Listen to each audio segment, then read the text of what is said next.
just want to share my finding today. I found a little sparrow. It's a baby one in the house today, and I have to raise him because he's called a kibit. Found him in the passage in the house, and now he's my little baby.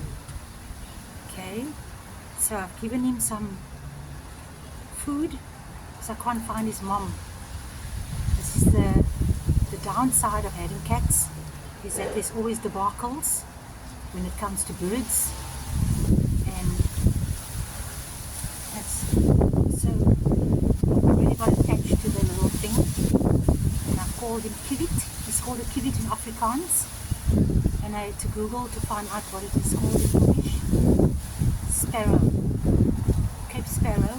So he lives in one of the trees. The mom is here somewhere around, so I'm waiting for her, and I've got to feed him his food.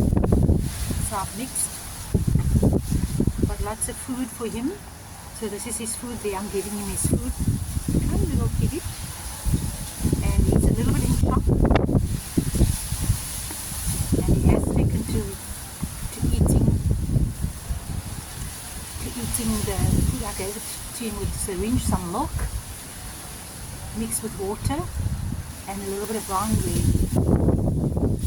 And it's something new, so I will be learning and sharing my journey as well on how to look after the little sparrow. So there he is, baby little sparrow, I think, so we can hear, listen for his mom. There she is.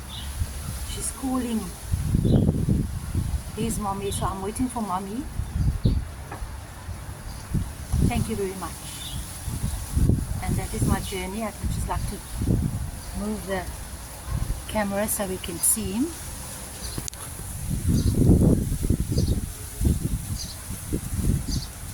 There he is.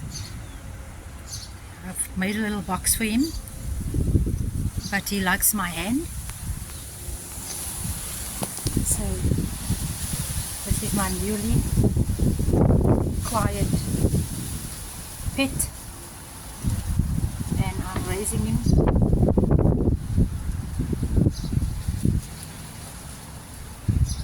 Because I know the mom lives here in my garden, and one of my cats, I found him down the passage, walking down my passage, and one of my cats followed him. So he looks okay, and he looks good, and he looks like he's a little bit older, could be a month old, 2 months old. And there's my little sparrow, and I'm calling him Kibit. Thank you.